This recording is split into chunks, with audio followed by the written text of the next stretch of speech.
संवेगात्मक बुद्धि, हेडिंग लगा लीजिएगा संवेगात्मक बुद्धि।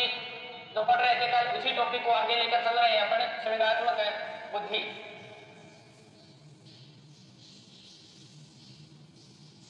संवेगात्मक बुद्धि,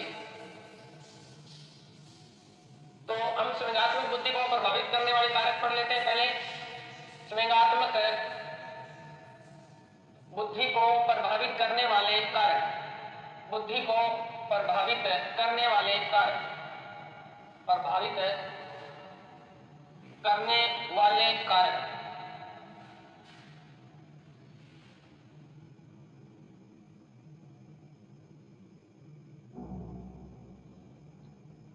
संवेगात्मक बुद्धि को क्या क्या चीजें प्रभावित कर सकती हैं उनके बारे में पढ़ रहे हैं। प्रवीण, नीतू, मनीषा सभी को राधे राधे, राम राम। तो सबसे पहले संवेगात्मक बुद्धि में जो महत्वपूर्ण कारक होता है वो होता है अभिप्रेरणा, मोटिवेट। ये क्या होती है? विकल्प को प्रभावित करती है, बुद्धि को प्रभावित करती है। कि कोई सी बुद्धि उसकी अभिप्रेरणा क्या करती है? प्रभावित करती है।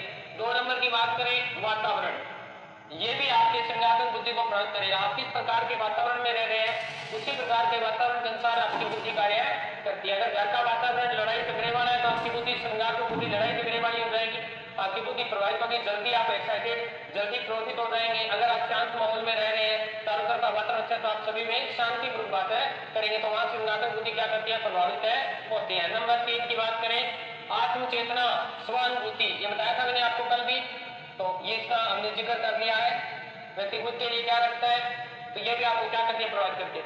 नंबर 4 की बात करें, सफलता, ये भी आपके संवेगात्मक बुद्धि को क्या करती है? प्रभावित करती है। सफलता का क्या, किसी क्षेत्र में आप सफल हो गए तो आप में मोटिवेट हुए, आप अभिप्रेत में, और कार्य में आपके जो संवेग है वो जोश पैदा कर देंगे, उत्साह पैदा कर देंगे, ठीक है। तो ये भी संवेगात्मक बुद्धि को प्रभावित करता है। नंबर 5, नेतृत्व गुण, लीडरशिप।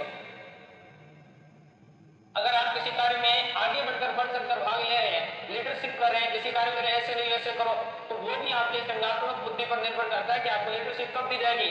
जब आप विवेकपूर्ण, शांतिपूर्ण, धैर्यशीलता के साथ किसी कार्य को करते हैं, ठीक है। पूरी सोच समझ कर करते हैं। कोई आपको गाड़ियां निकाले, सामने से गाड़ियां निकाले तो आप उसको नहीं कर सकते, आप पहले सहन शक्ति करें, फिर उसमें कुछ देखें कि हमारी क्या कमियां रही, तो आप में संवेगात्मक बुद्धि प्रभावित है। नियमित नेतृत्व जो गुण होते हैं ये भी क्या करते हैं? व्यक्तित्व को प्रभावित करते हैं। नंबर 6, ये मैं पीछे बता के आया था, समानुभूति, बताया था आपको कल, इसका जिक्र हमने कर लिया है। एम्पैथी, इंग्लिश में वर्ड लिखवाया था आपको एम्पैथी, ठीक है ना, लिखवा दिया था। नंबर 7, सहयोग, कोई आपको सहयोग कर रहा है तो ये आपके संवेगात्मक बुद्धि से प्रभावित है। सहयोग करने का अर्थ आपसे वो जुड़ा हुआ है, हार्डली जुड़ा हुआ है, आपके संवेगों से जुड़ा हुआ है, तो आप उस कार्य को बड़ा जल्दी कर लेते हैं, उस कार्य को बड़ी लगन से करते हैं, तो ये भी आपके व्यक्ति संवेगात्मक बुद्धि को क्या करती है? प्रभावित करती है। नंबर 8, संवेगों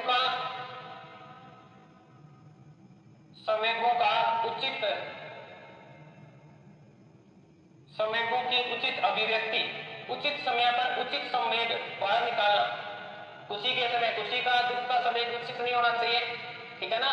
तो हाँ, सर्कल वाला वीडियो तो हो जाएगा बेटा, टेंशन क्यों ले रहे हो जाएगा। तो ये अपने मुख्य क्या है? संवेगात्मक बुद्धि को प्रभावित करने वाले कारक हैं। समझ में आया? ये क्या है? संवेगात्मक बुद्धि को प्रभावित करने वाले कारक हैं। चलिए, अब क्या है, सभी विद्वान कहते हैं कि व्यक्ति मूल प्रवृत्ति होती है, और मूल प्रवृत्ति के साथ प्रत्येक के साथ एक संवेग जुड़ा होता है, प्रत्येक मूल प्रवृत्ति के साथ एक संवेग जुड़ा होता है। तो अगर बात करें तो अलग अलग विद्वानों ने, जैसे फ्राइड की बात करें, फ्राइड ने 2 ही मूल प्रवृत्तियां बताई, जीवन मूल प्रवृत्ति और मृत्यु मूल प्रवृत्ति, इरोटॉस और थैनाटॉस, ये बताई थी। ड्रेवर ने 2 ही मूल प्रवृत्तियां बताई। उसी तरह जो आपके सिलेबस में लगती है वो मैक्सवेल बताता है कि प्रत्येक संवेग के साथ, आशीर्वाद, प्रत्येक संवेग के साथ क्या जुड़ी होती है? एक मूल प्रवृत्ति। तो इसने 14 मूल प्रवृत्तियां बताई जिनमें संवेगात्मक बुद्धि कार्य करती है। तो आज हम थोड़ी पढ़ने जा रहे हैं, तो यहां आपने लिखा है हेडिंग, इसी में लिखते जाए, मूल प्रवृत्तियों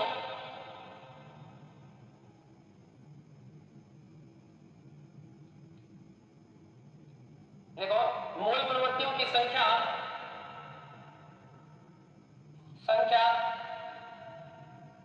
अलग अलग विचारकों ने अलग अलग बताई है, अलग अलग विचारकों ने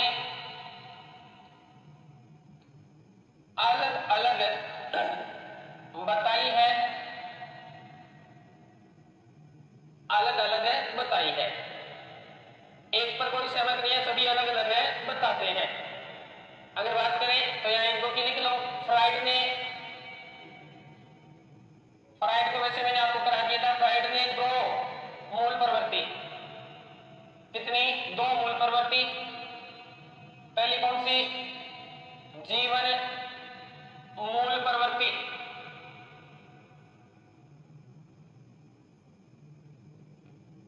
एरोटॉस।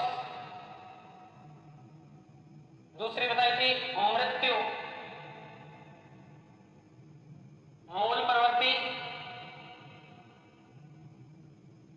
थैनाटॉस।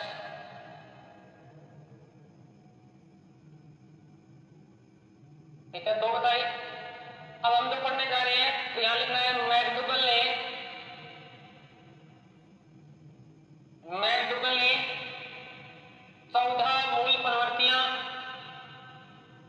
14 मूल प्रवृत्ति बताई। प्रत्येक मूल प्रवृत्ति के साथ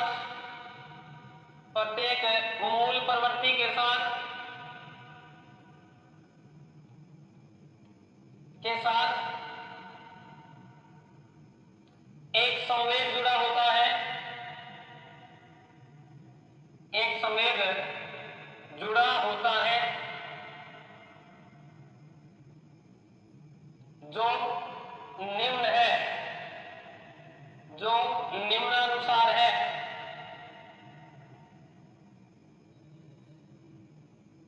जो निम्नानुसार है।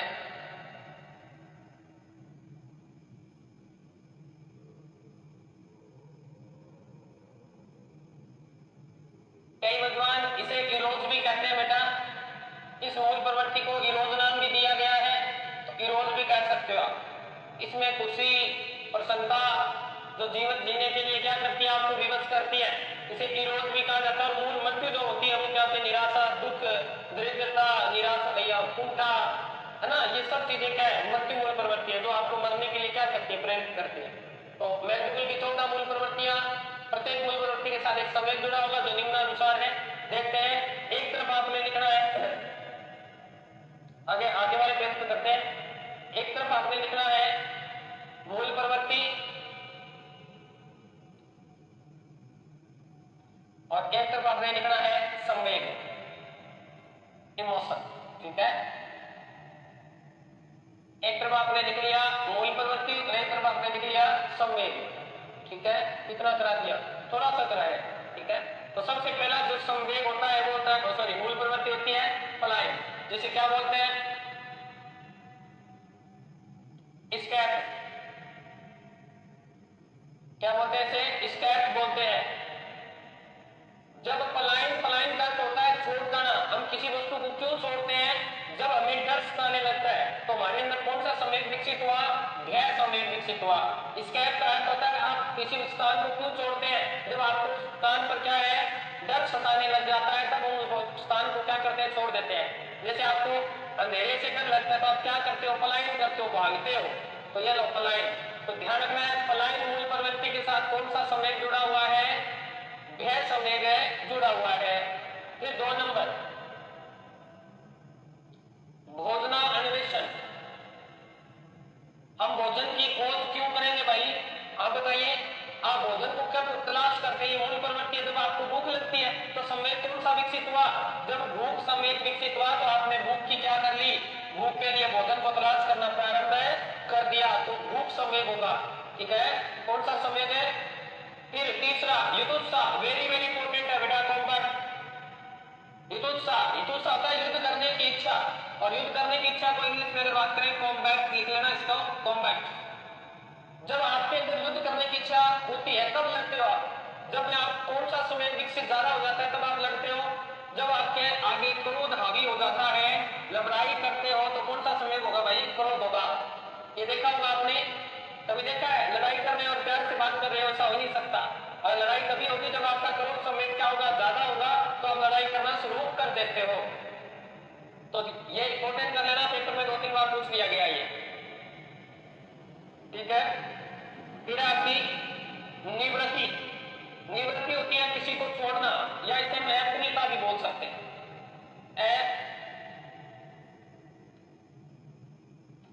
अप्रियता।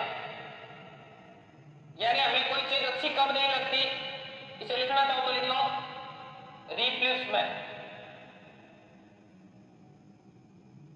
ठीक है, ड्यूप्लेशन, यानी किसी चीज को कब छोड़ते हो आप, किसी निवृत्ति का होता छोड़ना, यानी आप छोड़ देते हो जब आपको कोई चीज अच्छी नहीं लगती, अप्रिय लगती है, रिप्लेशन होता है, तो आप क्या करते हो, कब करते हैं रिप्लेशन, कब होता है जब आपको घृणा होती है, तो आप उस चीज को क्या कर देते हो, छोड़, तब घृणा समय क्या हो जाता है, विकसित हो जाता है। समझ में आ रहा होगा।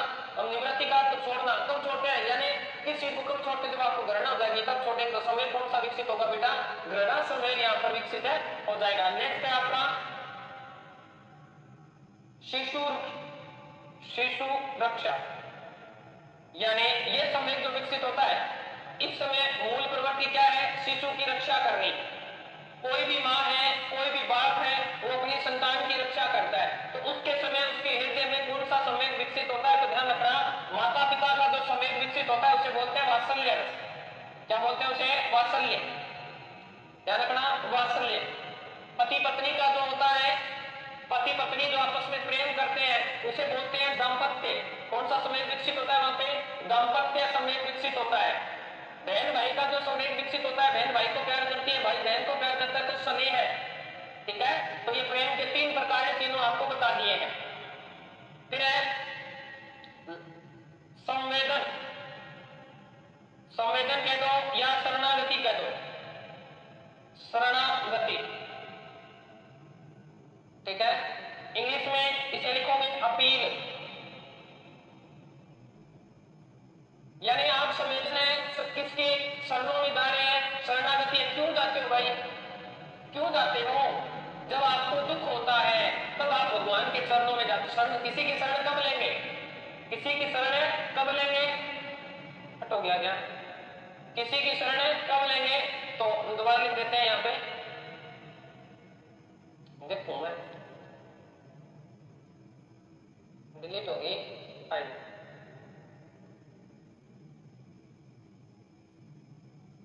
विंडो का ऑप्शन नहीं है, ये समझना, शरणागति यानी अपील। और अपील का अर्थ हो गया, मैंने आपको बताया था इसमें, अगर आपको दुख है, आपको क्या है, दुख है या कष्ट है, तो आप किसी की शरण में जाते, नहीं तो नहीं जाते। तो यहाँ कौन सा समय विकसित होगा, दुख या कष्ट समय विकसित होगा, तो मूल प्रवृत्ति कौन सी होगी, शरणागति, किसी की शरण में जाओगे, अपील करोगे, भगवान मन बचा ले, संवेदना, ठीक है, ओके, लिख लिया सभी ने।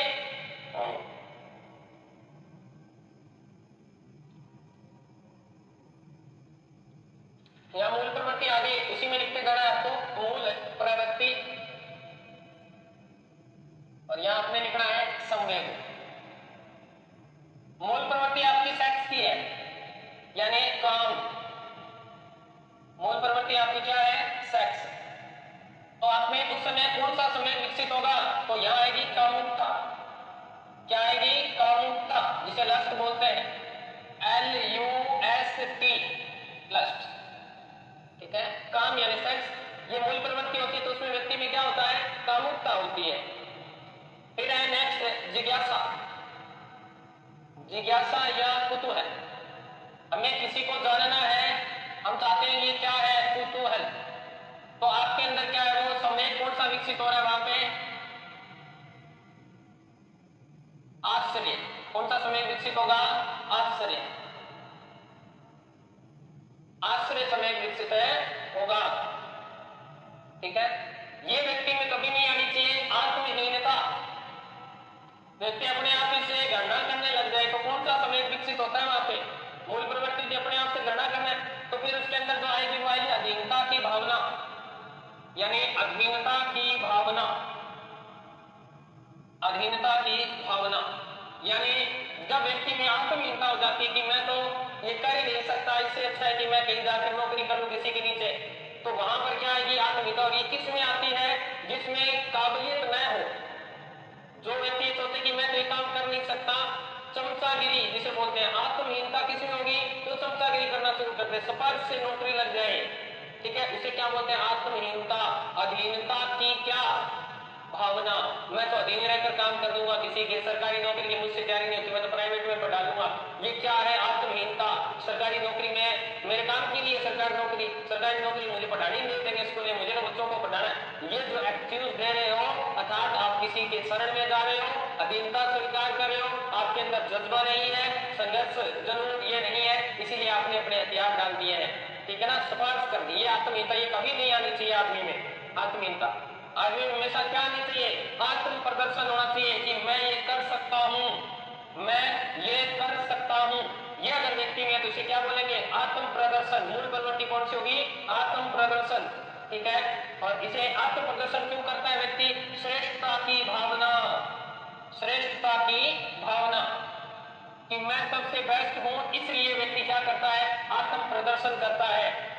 क्या करता है? आत्म प्रदर्शन करता है खुद के स्वाभिमान के लिए। तो इसे हम आत्म स्वाभिमान भी कह सकते हैं। आत्म स्वाभिमान कि मैं ये कार्य कर सकता हूं और मेरा खुद का स्वाभिमान है, मेरी समाज में खुद की क्या है? वैल्यू है। तो अर्थात श्रेष्ठता की भावना के लिए मैं क्या करना है? आत्म प्रदर्शन करना है। अर्थात मैं ये कार्य कर सकता हूं। तो कौन सा समय विकसित होगा? श्रेष्ठता की मैं सबसे श्रेष्ठ हूं। तभी व्यक्ति अपना आत्म प्रदर्शन करता है, बढ़ चढ़कर भाग लेता है, ये कार्य मैं कर दूंगा, ठीक है। फिर आएगी सामूहिकता। जब व्यक्ति समूह में रहने लग जाए, ये मूल प्रवृत्ति आ जाए, तो उसमें कौन सा समय विकसित होता है? उसमें जो समय विकसित होगा वो अकेलेपन का, एकांकीपन। जब व्यक्ति को अकेलापन सताने लग जाए, मूल प्रवृत्ति समय विकसित हो जाए अकेलेपन का, तो फिर वो समूह को ढूंढता है कि मेरा दुख बांटने वाला कोई मुझे मिल जाए, तो समूह की तरफ भागता है। तो यानी मूल प्रवृत्ति कौन सी हो जाएगी? मूल प्रवृत्ति सामूहिकता। और समय कौन सा विकसित होगा? एकाकीपन। जब आपको अकेलापन लगता है तो आप चाहते हो कि मैं मित्र मंडली में बैठूं, मेरे चारों पास मेरे सभी लोग हों, तो वहां एकाकीपन, ठीक है। नेक्स्ट है यहीं पे संग्रह। आपके अंदर जो संग्रहण करने की प्रवृत्ति है, यार इसे आप संचय भी बोल सकते हो। इकट्ठा करते हो ना? क्यों करते हो भाई इकट्ठा? आप धन इकट्ठा कर रहे हो, क्यों कर रहे हो? आप जो एजुकेशन पढ़ रहे हो, क्यों पढ़ रहे हो? आज जो आप साइकिल की क्लास लगा रहे हो, क्यों लगा रहे हो? ये संग्रह तो कर रहे हो, ज्ञान का संग्रह कर रहे हो, क्यों कर रहे हो भाई? तो इसका अर्थ क्या है? जो मूल प्रवृत्ति आती है संग्रह की, तो व्यक्ति क्या करता है? किसके लिए? कि मेरा इस सब्जेक्ट पर क्या हो जाए? स्वामित्व हो जाए। तो स्वामित्व के लिए करता है या अधिकार के लिए करता है? अधिकार। तो मूल समय कौन सा विकसित होगा? अधिकार या स्वामित्व। यानी मैं एकल अधिकार कर लूं, मैं साइको में मेरे 30 के 30% सही हो, मैं धन इकट्ठा कर लूं, समाज में सबसे बढ़िया हूं, लोग मुझको पूछे, मैं स्वामित्व हूं, राजा बन जाऊं, महाराजा बन जाऊं, पैसे इकट्ठे करूं, तो ये सर जी आप कौन सी साइकोलॉजी करा रहे हो? प्लीज सर बताना। सर्वोच्च साइकोलॉजी के कितने प्रकार होते हैं भाई? मुझे तो याद ही नहीं है। साइकोलॉजी तो साइकोलॉजी होती है, कौन सी साइकोलॉजी का अर्थ समझा नहीं। मैं आपकी भाषा को पूरा एक्सप्लेन लिखें कि क्या पूछना चाह रहे हो, क्या बात पूछ रहे हो आप। नेक्स्ट है रचना। पता नहीं क्या पूछ लेते हो, मैं तो समझ से बाहर कर दिया। कौन सी साइकोलॉजी करवा रहे हो? ये मैं तो किताब से पढ़ी हुई वही करवा रहा हूं, बाकी देखो आप कौन सी पढ़ना चाहते हो।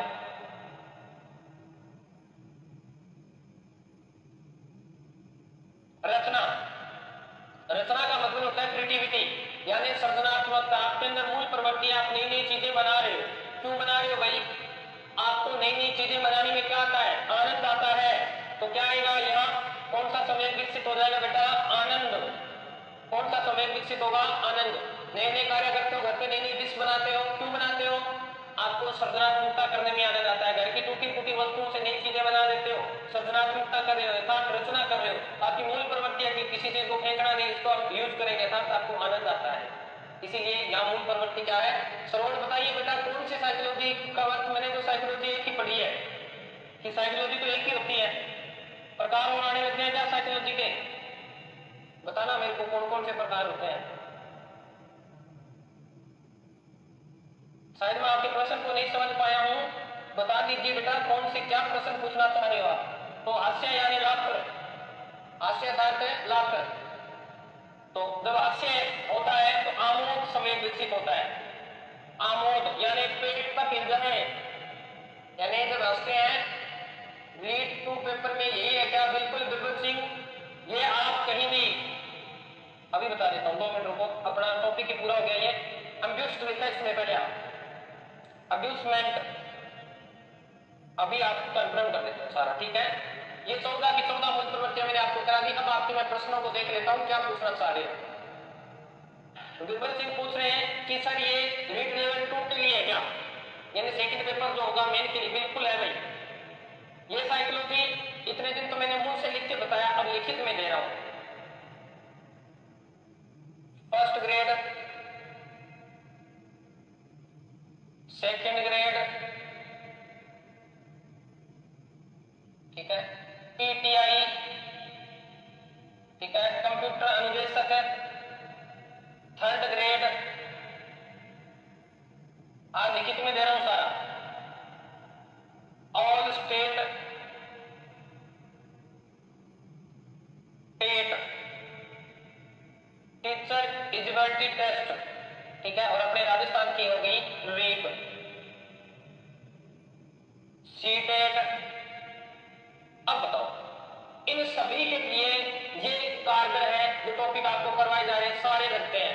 अब जो करवा रहा हूं वो ये जो पेपर, जितने पेपर मैंने लिखे हैं, first grade, second grade, PTI, third grade, all state TET, REET, CTET, सबके लिए है ये।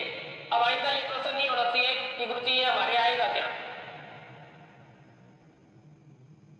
ठीक है, अब समझ में आ गया, ये सब जगह आएगा, आप किसी भी पेपर की तैयारी कर लेना, ठीक है बेटा, ओके, समझ में आया, ये किसी भी पेपर के लिए करवाएंगे बेटा, ओके। चलिए अब समय खराब नहीं करेंगे, इसकी कुछ विशेषताएं हैं वो अपन देख लेते हैं। तो आपने लिखना है, हेडिंग लगानी है, संवेगात्मक बुद्धि की उपयोगिता, संवेगात्मक है बुद्धि की उपयोगिता, बुद्धि की उपयोगिता।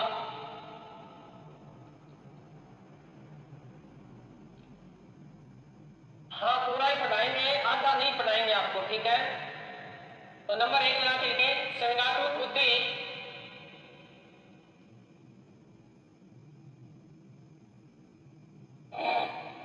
संवेगात्मक बुद्धि जीवन के विभिन्न क्षेत्रों में, जीवन के विभिन्न क्षेत्रों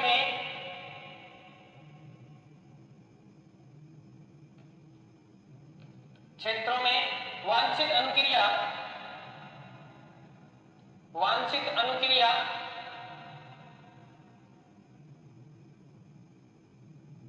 संवेगात्मक बुद्धि जीवन के विभिन्न क्षेत्रों में वांछित अनुक्रिया, ब्रेक में लिखना, सफलता प्राप्त करने में उपयोगी है। समझ में आया? अगर आपका अपने समय को पर अर्थात संवेगात्मक बुद्धि पर कंट्रोल है तो आप किसी भी क्षेत्र में जा सकते हैं, आप किसी भी क्षेत्र में जा सकते हैं।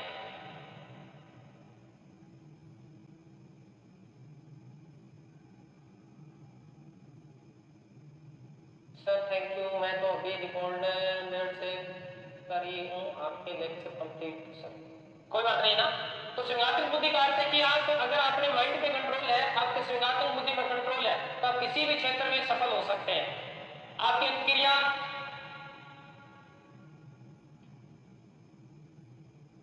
समझ में आई बात है? आपकी अनुक्रिया आपकी सफलता के लिए जिम्मेवार होती है, और वहां अगर आपने संयम रखा है, संवेगों पर नियंत्रण रखा है, तो आपके लिए सिद्ध साबित होगा, ठीक है। चलिए आगे लिखे, नंबर 2, संवेगात्मक बुद्धि, संवेगात्मक बुद्धि कोई भी व्यक्ति जीवन में कितना सफल होगा, संवेगात्मक बुद्धि कोई भी व्यक्ति जीवन में कितना सफल होगा, जीवन में कितना सफल होगा, सफल होगा, इसकी भविष्यवाणी करने में सहायक है, इसकी भविष्यवाणी करने में सहायक है।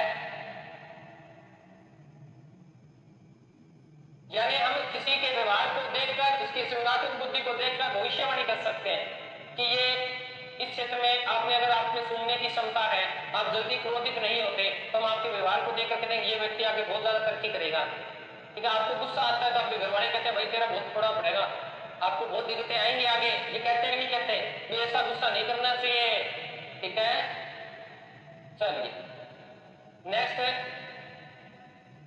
3 नंबर, संवेगात्मक बुद्धि। संवेगात्मक बुद्धि से व्यक्ति किसी कामकाज में दक्ष और संबंध बनाने में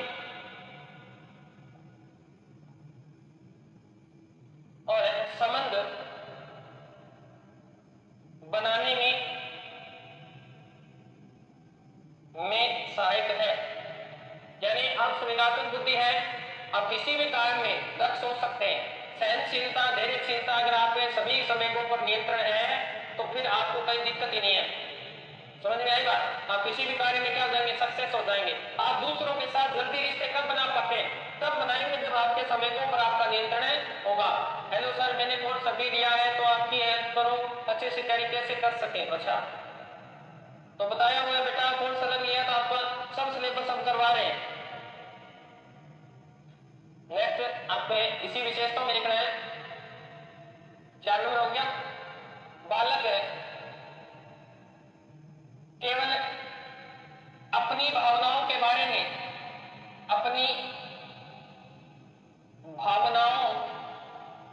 में ना सोचे, बल्कि दूसरों की भावनाओं की कदर भी करे,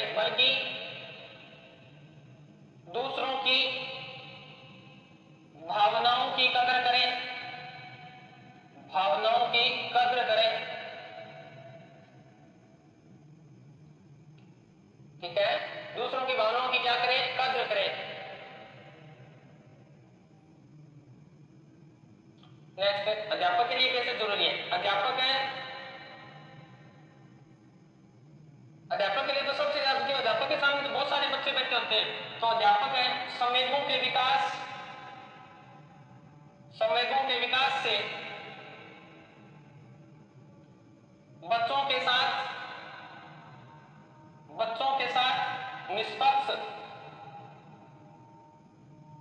निष्पक्ष और सहानुभूतिपूर्ण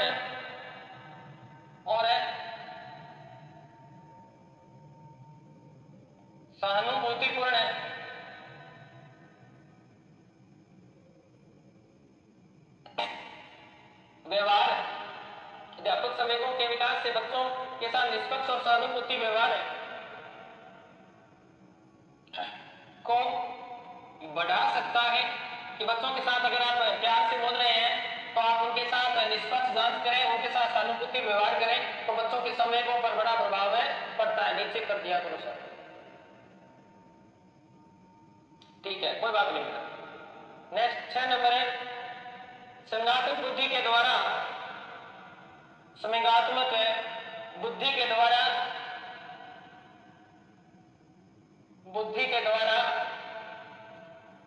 अपने सामाजिक व्यवहार व्यक्ति अपने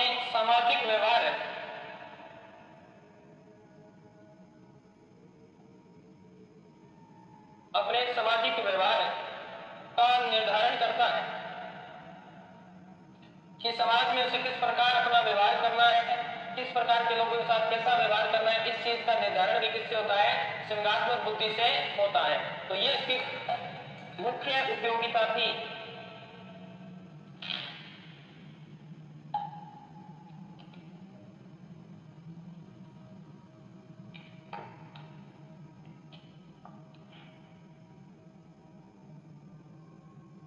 लिख लिया सभी ने? बताओ बेटा, फिर नया टॉपिक स्टार्ट करते हैं।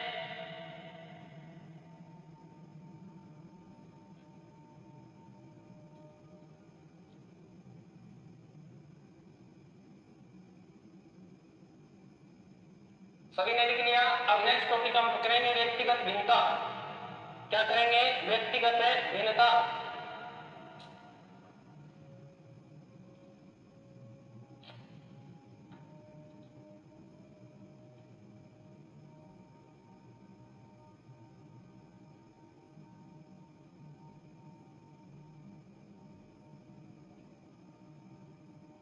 लिख लिया, ठीक है बेटा। नेक्स्ट है हेडिंग लगाइए, नया टॉपिक है आपका व्यक्तिगत भिन्नता। हमने बुद्धि पढ़ ली, अब बुद्धि के साथ हमने क्या कर दिया, बच्चों को बांट दिया व्यक्तिगत भिन्नता। ओके, तो समाज के अंदर हमने देखा है कि सभी के अंदर कुछ ना कुछ अलग बात होती है, क्योंकि 5 अंक ये भी एक जैसी नहीं है, कोई छोटी है, कोई बड़ी है, कोई इससे छोटी है। वैसे ही एक माता पिता की संतान जो होती है वो भी क्या होती है, भिन्न होती है, एक जैसी बुद्धि नहीं हो सकती, एक जैसी पसंद नहीं हो सकती। इसीलिए हर व्यक्ति में क्या पाई जाती है, व्यक्तिगत भिन्नता। कारण क्या है, कारण वंशानुक्रम भी हो सकता है और वातावरण भी हो सकता है।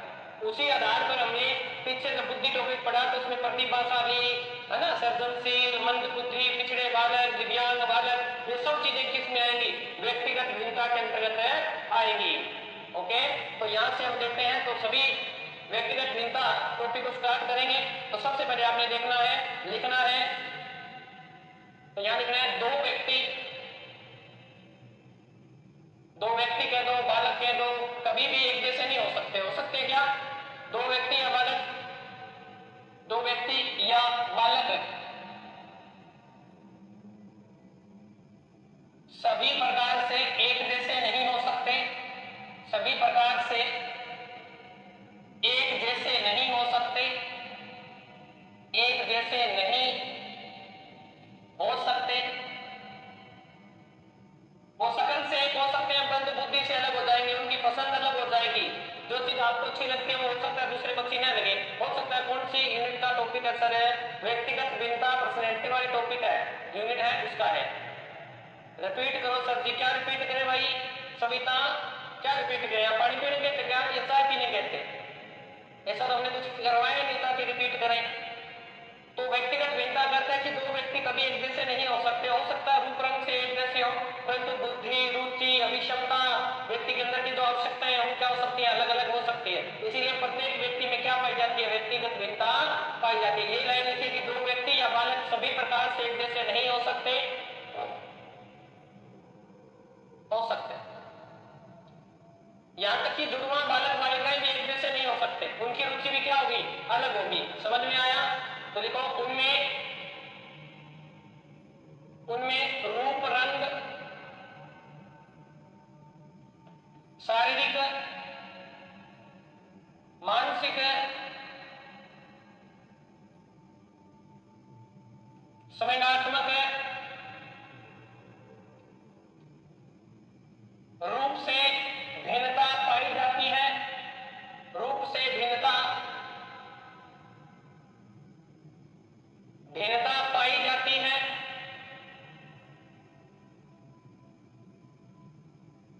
सही बात है, भिन्नता पाई जाती है।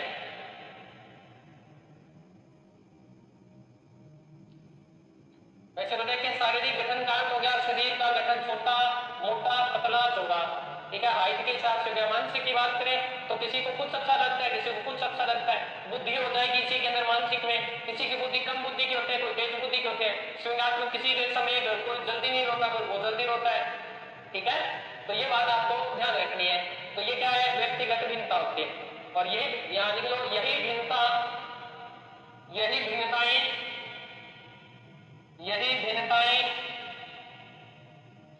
व्यक्तिगत भिन्नता कहलाती है, व्यक्तिगत भिन्नता कहलाती है, भिन्नता कहलाती है।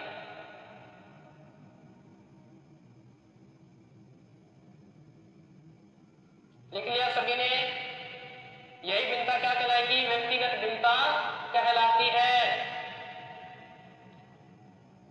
तो शारीरिक, मानसिक, संज्ञात्मक, सामाजिक रूप से कोई भी एक जैसा नहीं होता, सब में कोई ना कोई सर्वानुक्रम प्रभावित करता है। वातावरण बुद्धि को सर्वाधिक। क्या लिख रहे हो राधिका चौधरी, क्या प्रश्न पूछ रहे हो बेटा, कि ये प्रश्न है शायद आपका कि बुद्धि को सर्वाधिक वंशानुक्रम प्रभावित करता है या वातावरण। तो बुद्धि को सर्वाधिक जो प्रभावित करता है वो वातावरण करता है बेटा। क्या करता है, वातावरण सर्वाधिक प्रभावित करता है। कैसे, एक मंद बुद्धि का बालक है, आपने उसे एक ऐसे समुदाय में रखा जो बहुत तीव्र बुद्धि के हैं, सभी प्रतिभाशाली बालक है, तो उस बालक की जो ग्रोथ है ना बुद्धि की, वो क्या है, बढ़नी शुरू हो जाएगी। वातावरण का प्रभाव पड़ा। एक प्रतिभाशाली बालक को हमने एक ऐसे समूह में रखा जो बिल्कुल बिगड़ा हुआ है, जो बिल्कुल बिगड़ा हुआ है, ऐसा क्या है। अब प्रतिभाशाली बालक की बुद्धि उसके हिसाब से करनी प्रारंभ हो जाएगी, वो भी क्या हो जाएगा, बिगड़ा हुआ हो जाएगा। तो जो वातावरण होता है वो क्या करेगा, बुद्धि को सर्वाधिक प्रभावित करता है। ठीक है बेटा राधिका। तो आज इसमें लिख लो व्यक्तिगत भिन्नता के कारण, व्यक्तिगत भिन्नता के कारण, कि व्यक्तिगत भिन्नता किस वजह से होती है, भिन्नता के कारण, व्यक्तिगत भिन्नता के कारण। नंबर 1 हो जाएगा वंशानुक्रम, आनुवंशिकता, ये भी हो सकता है। दूसरा लिखो वातावरण, वातावरण में सारी आ जाएंगे, पारिवारिक, सामाजिक, स्कूल, कक्षा का स्केल का मैदान। ठीक है, क्या कह रहे हो राजकुमार मेनावत भोजपुर से कह रहे कि नोट्स बनाकर डाल देना। तो बुक आती है बेटा, नोट्स की क्या आवश्यकता है, बुक आती है, बुक परचेज कर लो। आप कहां दिक्कत आ रही है, या खुद हाथ से बनाओ। जो क्लास लगा रहे हो तो नोट्स बनाने में क्या दिक्कत आ रही है। अगर आपको बना बनाया चाहिए तो हमारे से बुक परचेज कर लो, बुक आती है अपनी। तो क्या लिखाया, वातावरण। तीसरा जाति, प्रजाति और देश, ये भी व्यक्तिगत भिन्नता के कारण होते हैं। जैसे चीन के लोग छोटे होते हैं, नेपाल के लोग छोटे होते हैं, क्या होते छोटी छोटी, तो ये जाति है विशेष। एक देश है जहाँ के लोग ऐसे होते हैं। अगर वेस्ट इंडीज की बात करें, वहां के लोग काले होते हैं, ये भी व्यक्तिगत भिन्नता का कारण है, जाति, प्रजाति और देश। चौथी की बात करें आयु एवं बुद्धि, ये भी व्यक्तिगत भिन्नता के कारक है। आपकी बुद्धि कम बुद्धि के, तेज बुद्धि के, मंद बुद्धि के। ठीक है। 5 नंबर शिक्षा, यह भी व्यक्तिगत भिन्नता का कारण है। शिक्षा और आर्थिक स्थिति, आर्थिक मतलब आपकी समाज के अंदर गरीब अमीर, ये दशा भी आपकी व्यक्तिगत भिन्नता का कारण है कि नहीं है। हमारा समाज 3 क्षेत्र में बंटा हुआ है, जिनके पास पैसे नहीं है गरीब, जिनके पास थोड़े से मिडिल फैमिली मध्यम वर्ग, और जिनके पास खूब है अमीर वर्ग। ठीक है ना। और फिर आएगा आपका छठा लिंग भेद, यह भी व्यक्तिगत भिन्नता का कारण है। ये महिला है, ये पुरुष है, यह भी व्यक्तिगत भिन्नता के कारण है। ओके, तो आज के लिए इतना ही। कल इस टॉपिक को स्टार्ट करेंगे यथावत रूप से, विधिवत रूप से। नृत्य का, तब तक स्वस्थ रहे, मस्त रहे। जय राजस्थान।